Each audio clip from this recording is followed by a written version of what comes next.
በስመ አብ ወወልድ ወመንፈስ ቅዱስ አሐዱ አምላክ አሜን።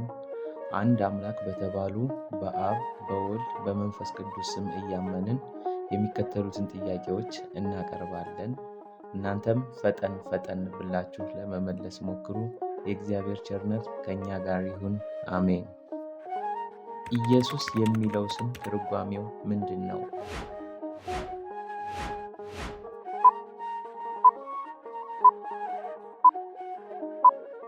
መልሱ መድኃኒት።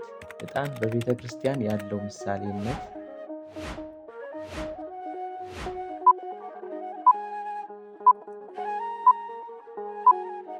መልሱ ሁሉም መልስ ይሆናሉ። ከሚከተሉት ውስጥ የመንፈስ ቅዱስ ምሳሌ ያልሆነው የትኛው ነው?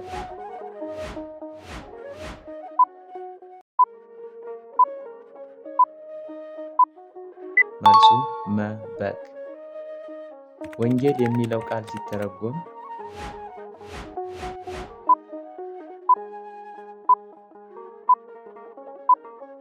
መልሱ የምስራች ወይም መልካም ዜና ማለት ነው። በግዕዝ መምህር ካለ በዕብራይስጥ ዳሽ ይላል።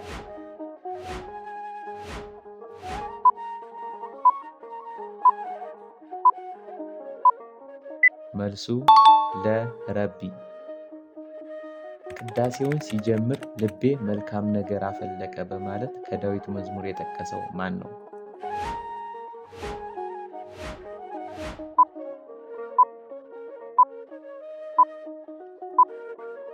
መልሱ አባ ሕርያቆስ።